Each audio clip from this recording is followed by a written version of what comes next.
United States is losing in economic competition against other nations whose mercantilistic strategies are destroying our manufacturing jobs, critical industries, our standard of living, our national security, the security of our food supply, and our children's futures. The threat to the U.S. economy and national security is grave. Other trade nations are using comprehensive strategies to import jobs across all economic sectors, but are particularly focused on strategically significant technologies and industries. U.S. companies in these sectors face not only wide-ranging mercantilistic practices. By mercantilism, we're talking about state-owned, predatory prices, predatory tax, economic aggression, not private enterprise, open free market economies.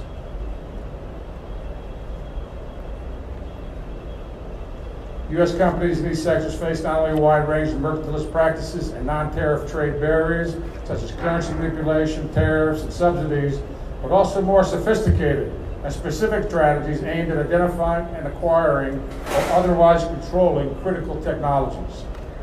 Tactics used include using unusually large direct and indirect subsidies, joint ventures with both corporations and U.S. universities, requiring the transfer or licensing of their technology, corporate acquisitions, and for certain countries, systematic theft of intellectual property. We have a choice. It's our choice to make. We need to make the right one.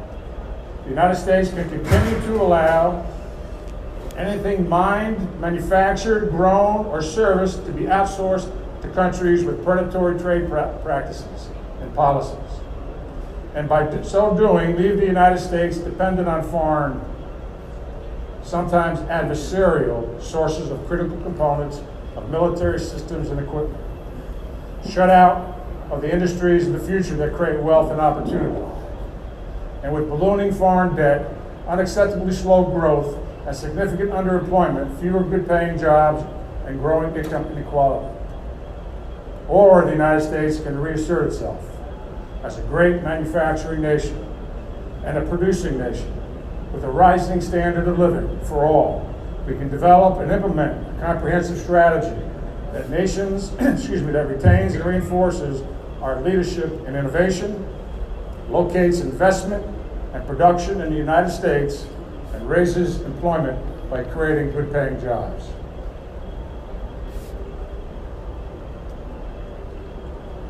Our mission is to win the international competition for good jobs, sustain real economic growth, and prosperity, with a national strategy to counter foreign mercantilism, balance trade, and grow strong domestic supply chains.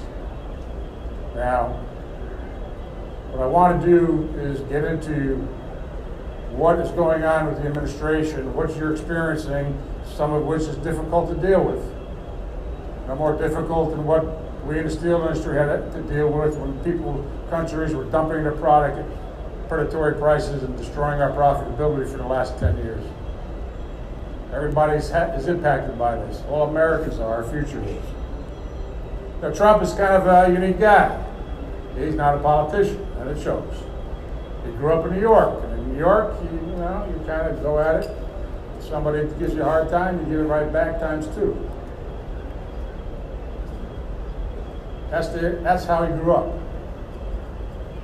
There's things that people like about him, there's things that people don't like about him. What I'm here to talk about today is what he's doing to improve our global competitiveness. That's why I joined his team on trade as a strategic advisor and on economy. That's why I joined the administration on the ACPIN, which advises the USTR on trade policy and negotiations. And that's why we started the Coalition for a Prosperous America back in 2007 to deal with these issues. But before I start, I'd like to tell a little story that many of you have probably heard before. I apologize if any of what I have to say is offensive. I will use words that could be interpreted different ways, okay? So bear with me.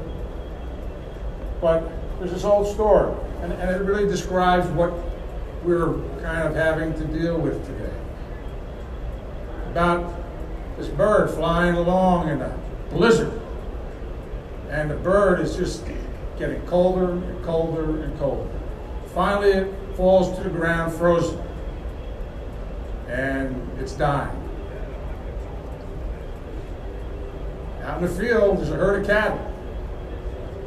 One of the cows comes over and lays a turd of manure on top of them. Well, that warm manure starts to revive the bird. And the bird is so happy that it's alive, it starts chirping. And chirping and chirping and chirping. Then, in that same field, comes along this cat. The cat hears the chirping bird, removes the manure and eats the bird. Now, there's a moral to the story. Not everyone who dumps on you is your enemy. Not everyone who digs you out of the dump is your friend. So we can agree to disagree on stuff. We need to keep the big picture in mind here. That's what we're doing.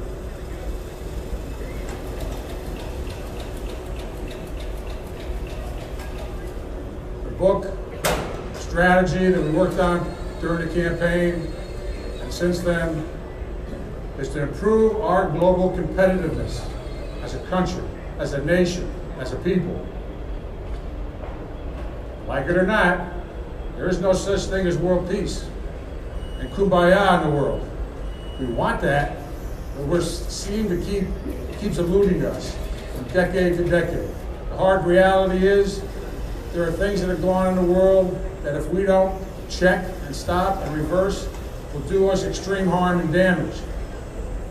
And the last time I checked, despite all the rhetoric from governments around the world, they're not in any hurry to see the United States relinquish its leadership role to the Chinese. For good reason. Our 4-point economic plan that the president outlined during the campaign was very straightforward. It involved tax reform, trade reform, regulatory reform, and energy reform.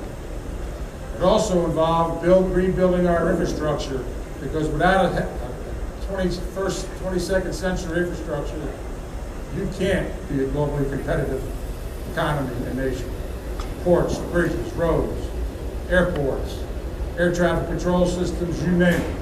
The infrastructure is vast and all-encompassing. Each reform is significant by itself, capable of standing on its own in the discussions as to why it's important. But the beauty of the 4-point strategy are the synergies that take place when you execute on all 4 of them together. Sometimes we overuse the word synergies. You know, when you do acquisitions, the other side always wants you to pay for synergies. You know, they're not hard numbers. They're kind of out there in the cloud. Oh, they're there, and if you buy our company, you'll get all these synergies, you know? I remember all the acquisitions Nucor did while I was CEO, some 38 of them. We never paid any attention to the synergies. We figured if they came to us, great, but we're not going to pay for them ahead of time. Synergies that we have here are real. By putting in place a competitive international tax system, by stopping the trade cheating and trade mercantilism and predatory pricing of state-owned entities, state-owned economies, by making sure our regulations are strong but not overdone to the point where we can't compete. It takes us 6 years to get a permit to build a steel plant or any other manufacturing facility. We're bringing reason back to the regulations. A lot of people don't talk about it, but there's been big changes, and for the better. All designed to improve our global competitiveness. Same thing with energy reform. Cost of energy, now being a global exporter of things like natural gas and oil. All have improved our global competitiveness. And and they all strengthen each other. It's not 1 + 1 + 1 + 1 = 4. It's more like equals 12. And if you don't believe me, just take a look at what's happened in the economy the last 2 years versus the previous 10. The economy is firing at all cylinders. Wages are starting to go up. Unemployment rates are down. Not everything is where we need it to be. We've got a couple of trade deals that are going to be working in our favor. And we're going to lay the foundation for other trade agreements that deal with some of the more egregious trade mercantilists in the world.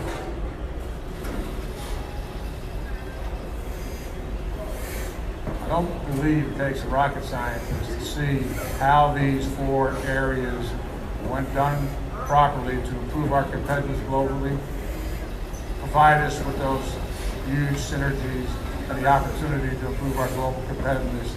And as the President has said, and as others have said, the United States is open for business again. Build your plants here. Grow your facilities in the United States to serve our market and to export to the rest of the world, not the other way around. Now, one of the things that I want to talk about are some of the issues involving trade. For the last 25 years, a certain state-owned economy has been waging a trade war against the United States. 25 years. A lot of us have been fighting that war, but without the resources to win it. Until now. The American people said enough's enough. This administration is saying enough's enough. We understand what you are. You've made it very clear. You're out to dominate the world. And we've allowed ourselves to become weak at your expense. We believed when we allowed China to come into the WTO to gain permanent nation-favored trading status that they would live up to their promises. The promises that said we will be a market economy, a market-based economy. We'll reduce state ownership of our economy and our businesses dramatically. They did just the opposite for the last 25 years. And what drove this home was most recently Chairman Xi, now Emperor for Life, came out with his China 2025 policy. And he said, his words were, China 2025 is about us dominating the industries of the future, not being a global trading participant with the rest of the world and be part of developing these technologies, but to dominate the world through these technologies. Those are his words, not mine. He even scared a lot of the folks in China, a lot of the leaders in China. But what he did also do is he made the rest of the world stand up and take notice. To all those who have been saying, see, we told you, this is what they've been all about all along. Now they're going to take the same tactics that they use to undermine our steel industry, undermine our solar panel industry, undermine other industries in this country. And they're going to apply them to the industries of the future, to semiconductors, to aerospace, to space, to pharmaceutical, intellectual to artificial intelligence. You named the industry of the future, they named it. They don't want to work with the world as they promised when they joined the WTO. They want to dominate and control. To do that, they have to undermine the United States of America. And we've allowed them to do that. We thought that by allowing them to come into the WTO, to give them permanent nation trading status, which was a requirement to get into the WTO, that they would live up to their commitments and promises.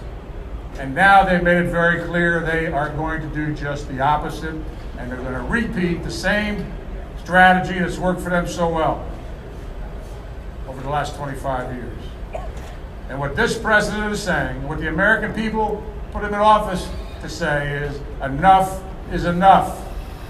We're not going to take it anymore. We are going to fight back while we still have the leverage to do it. And we've lost a lot of leverage, make no mistake about it. And I'd be very surprised if there weren't people in this room that have seen their customers disappear, their competitors disappear, or might be relying on product and equipment coming from China to do their business. So, what is the administration doing?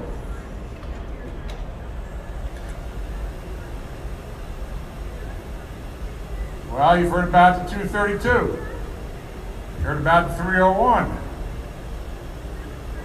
Now, a lot of people mistaken the idea that somehow the 232 program is designed just for steel and aluminum.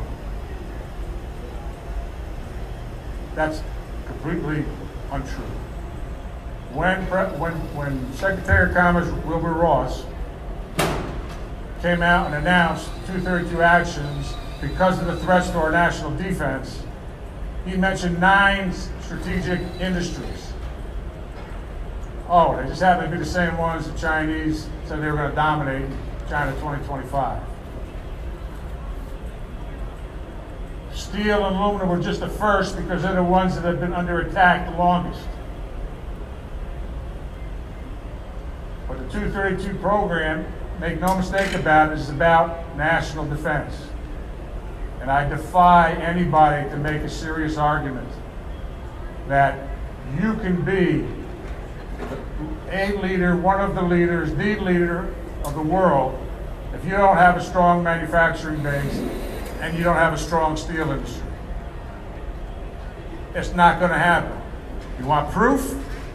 China made the steel industry a strategic industry back in 2000 in their country. They would not let any companies come into their country and build a steel plant. They built 1 billion tons, 1 billion, not a million, 1 billion tons of steelmaking capacity, virtually all owned by the government or controlled by the government. They understood what it meant to their future desires to dominate the world in all facets of economic development and military development. They understood what it meant. They needed a steel industry to do it. They wouldn't have a strong manufacturing sector without it. So they made it strategic. Now, if they were a true market economy like they promised to be, how would they have handled the fact that they thought they were going to need a lot more steel in their country? Well, in a market economy, the market says, keep building until you get to a point where you built so much you can't make a profit. Because an open market economy, a market-based economy, is a profit-driven economy. So, they built 1 billion tons. There was already 500 million tons of excess capacity in the world. So if they were a true market-based economy like they promised, the A would not have been state-owned, and B, what would they have done? They would have built 400 million tons of steelmaking capacity, and then let the rest of the world supply the rest that they needed. That's the way it's supposed to work. That's why they joined the WTO, supposedly. That's why we let them in. A true market-based economy uses the global economy so that it can use its capital the most efficient way possible. That doesn't mean you build another 500 million tons of excess capacity in the world. The market would never let you do that. That's what they did to the steel industry. The steel industry historically has been through, like all manufacturers, the normal economic cycle, ups and downs. Things are good, we overdo it, things slow down, things kind of equilibrate, then we take off again. Demographics keep pushing us in the right direction. We all understand normal business cycle. What industry like steel has had to deal with is a second cycle that overlaps the normal economic cycle. It's what I've coined to be the dumping cycle. That's where events elsewhere in the world that not necessarily influencing our economic cycle say to the rest of the world, we can't sell our steel. We got to find another home for it. Happened in 1995 when you had the Asian crisis. Prior to that, you had the Soviet Union collapse. 300, 400, 500 million tons of steelmaking capacity in Russia only had 50 million tons of domestic demand. What were they going to do with it? Well, they dumped it into China, they dumped it into the United States, they dumped it into Europe.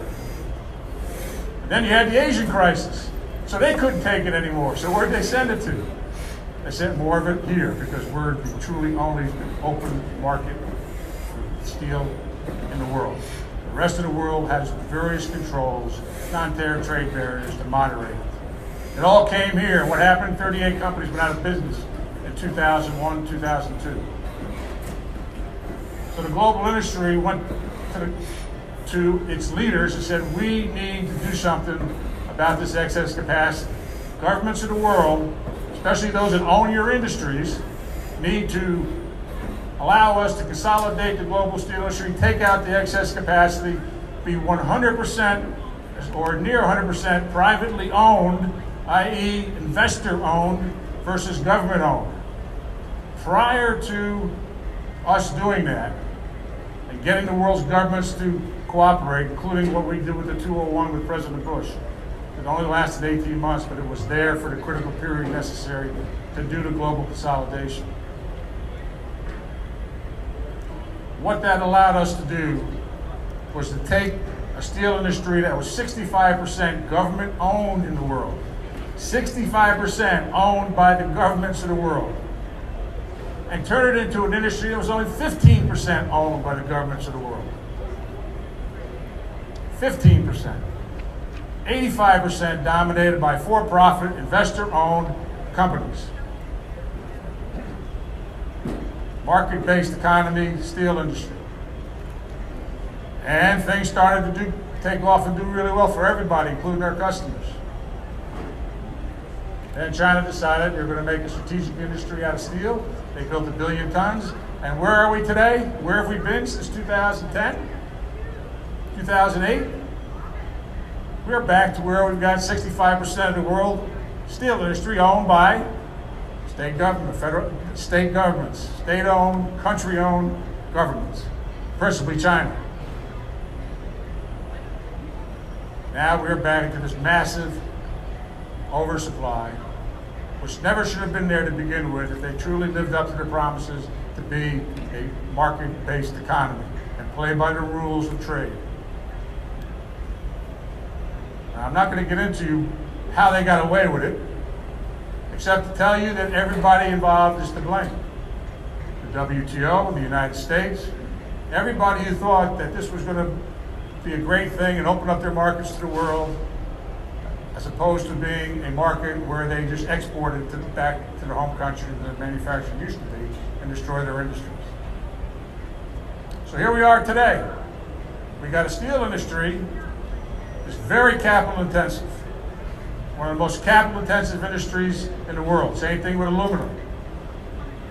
The president decides we need to do something. It's going to impact our ability to defend ourselves.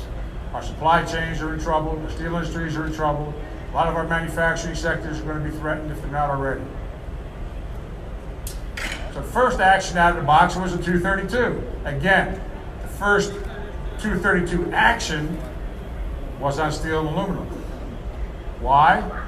Because between 2008 and 2017 inclusive, the return on the cost of capital for the steel industry in this country was near zero. Zero. Now some companies like Nucor were better off. Steel Dynamics, better off. Our cost of capital was only 4 to 5%, not zero or negative. The problem was not our cost of capital, our return on capital. Our return on capital was around 4 to 5%. Overall, the industry was zero, so you know there was a bunch of negative. But the problem is, what was the cost of capital? The cost of capital on average for the steel industry was 11%. For For Nucor, 9%. How long can you go on investing, making sure you have the latest in technology, keeping those capital-intensive plants operating, adopting the newest technologies, inventing the newest technology? How long can you do that when your cost of capital is higher by a factor of 2 or 10 than your return on capital? You can't do it. Any of you folks that are here own your own businesses, you can't do it unless you've got, the Koch brothers or Soros sitting behind you just feeding you money because they got nothing better to do with the money. You can't do it in the real world. The industry was in that kind of danger. And that's why they took the action they did. That's why they're not going away anytime soon. But it's just spit in the ocean. A spit in the ocean of the overall effort to improve our global competitiveness. And if you take the trade segment out of that, to look at it under a microscope, it's a spit in the ocean to the overall effort that is taking place to get the global trading system back to being what it was supposed to be. Reciprocal, fair, and balanced. That's what the WTO and GATT were supposed to do. We got hoodwinked by short-term returns, by the dollar signs, by, we can make more money if we put our plant over there instead of do it here. The problem is we created a monster. We didn't say enough's enough. You read my book, same thing happened with respect to Japan and Germany after World War II. China is just doing it to like a 10,000 times degree bigger because of the size of China compared to those nations. We're not against China having economic growth, providing for its people, having a strong middle class in China. Just the opposite. Everybody went into this with the idea that that's what would happen. The problem is the opposite is happening. You've got a totalitarian state that imprisons people that don't agree with them, millions of them, castrates the folks in Tibet, burns the churches of any denomination, any Christian churches, and so on and so on. It's not freedom. That's not the kind of country that people in the world were hoping China was going to become. And what did they do? They doubled down on it with their China 2025 policy. They've been doubling down on the oppression over the last several years as well. The world has got a serious problem. The world cannot afford for the United States of America not to be there to be a counterbalancing strong one. This is much bigger than any one product, any one industry. This is about the future well-being of our nation and the world.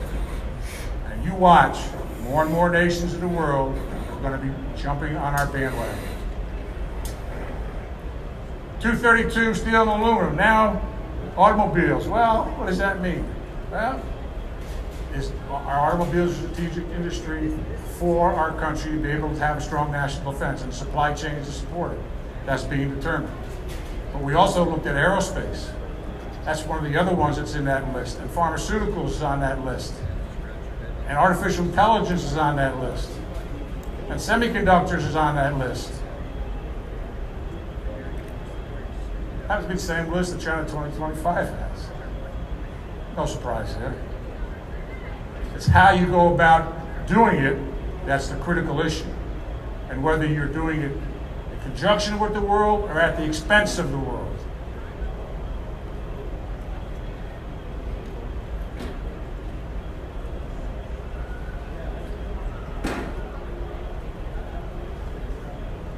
$11:34. Oh, we got plenty of time. I'm just getting warmed up. There's something here I want to pull up on my phone. Just bear with me.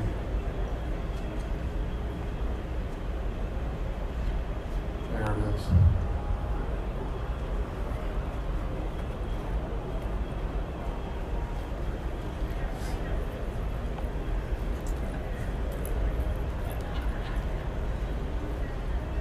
Now, they asked me to say, well, what's the implication of all this for steel and aluminum and some of the other industries the government is going to stand up for?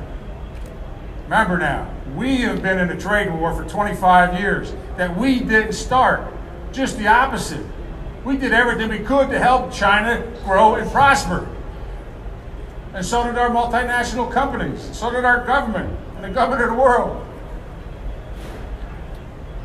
And instead, what did we get? We got a trade war waged against us for 25 years that has decimated our middle class in middle America, undermined our manufacturing, despite what you might hear from NAM. You know the supply chains, where they are and where they're not. What did the government just come out and do? Our Defense Department came out and said, we can no longer supply parts we need for our military. They did a study that went down 5 levels in the supply chain and said, shh, oot. We're getting our stuff from people that don't like us, the people that want to destroy us. This can't be like this. We've got to reestablish our supply chains. So that's where automotive comes in. That's where all the rest of these things come in. Got to reestablish those supply chains. Otherwise, you don't have a manufacturing sector that stands on its own 2 feet. What you end up with is a country that is nothing more than an island nation. You know what an island nation is? We ship our raw materials and everything someplace else. They make everything and ship it back to us. How can you be a world leader and be a counterbalance in the world if that's your economic model? Trump refuses that to acknowledge that's the right thing to do, as the rest of us do, as millions of us do.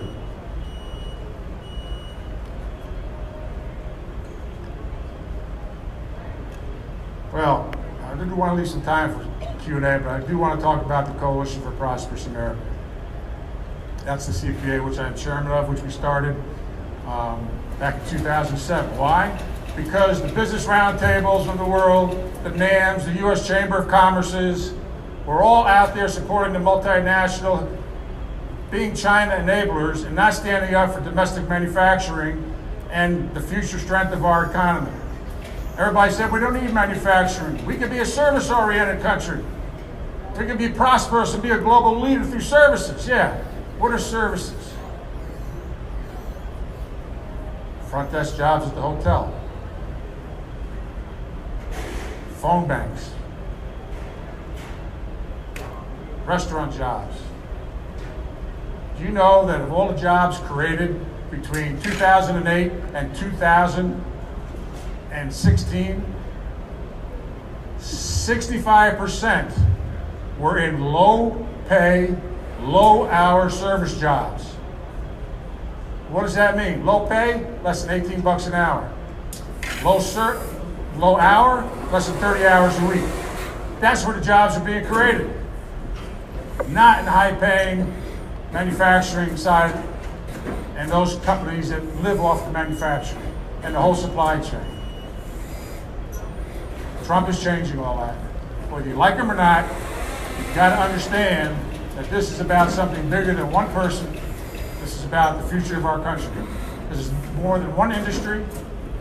It's more than one country. The CPA is a movement that started in 2007, and today counts among its membership over 4.6 million households. Farmers, ranchers, unions, small, medium, large manufacturers. Now more than ever, we have to make the movement bigger and better. Yeah, that's why I got those things on the chairs. We need you to go and join with us. But I always believe in putting your money where your mouth is, as opposed to your pocket. We need you to join with us. The form on your chairs, please look at it. I'm not going to say anything more until I see somebody look at it.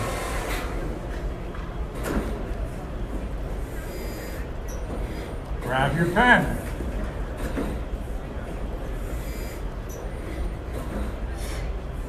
Fill out the form. It's a free membership. It's free for 1 year. like you not to leave here without giving me your signed copy, filled out. Remember, it's free, and it's not one of those things where if you don't stop it, the membership next year, it automatically renews. No, it doesn't work that way. It doesn't renew unless you think that there's some value in it. And it doesn't cost you an arm and a leg to become a member. You can do it for 25 bucks. You can also text the word START to the number 202-798-0987. 202-798-0987. That will get you on our list for follow-up. It's entirely up to you. 202-798-0987. Thank you for allowing me to give you that little bit of a spiel. Again, ladies and gentlemen, this nation is at a crossroads. We've been under attack by an economic aggressor who has one thought in mind: to dominate, not to share, to control their own people, to persecute them, to put them in internment camps by the millions, to hold hostage entire countries like Tibet. The world knows what's going on. And they all know that we need to come together. My bet is we do. My bet is China gets the message and they start living up to the agreements they made to join the world economic system. If they don't, it's going to be very expensive for them. We have no choice but to engage in the war that's been waged against us. We have no choice. We may not like it. We may not like the way it affects us and our businesses, but this is a bigger issue. You can choose to agree with that, you can choose not to. You can choose to be a champion for us, you can be a champion against us. That's your freedom. My bet is when you look at this, when you go to the CPA website, after you join, or even if you don't join, prosperousamerica.org, and you look at all the issues that we're laying out. We don't just put articles that we write, we put articles that the rest of the world writes. And that's where I want to close. If you've been paying attention to the news lately, you've seen the Vice President of the United States come out and say, enough is enough. You've seen our State Department come out and said, enough is enough. And with the trade agreements that are being negotiated, the new United States-Mexico-Canada agreement, there's clauses in there to deal with state-owned enterprises, state-owned economies, trade mercantilism, currency manipulation. That's just the beginning.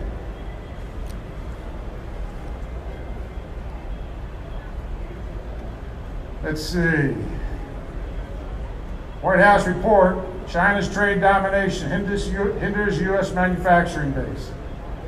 Remarks delivered by President Mike Pence on the administration's policy towards China at the Hudson Institute. August trade deficit with China hits $53.2 billion, a new record. You think we're going to change this giant battleship of a trade war overnight? It's going to take years to do it. Trump administration details blueprint to rebuild key manufacturing sectors. The U.S.-China trade battle spawns a new era of tariff dodgers. This issue is front and center. The United States is fully engaged. It's not one man. It's our Defense Department. It's our domestic manufacturers who are now being told, we don't need you in China anymore, and have been for years. It's not just Trump, since Trump got in there. We don't need you anymore. We're going to create Chinese lookalikes and put you out of business. They even go so far as to come into your plant at night when you're not there and make the same product you're making during the day. You don't believe it? It's true. Times 100. We want China to be successful. We don't want them to be successful at the world's expense and at our expense. They want to be a leader, great. Join us in the way to be a leader the right way. Fair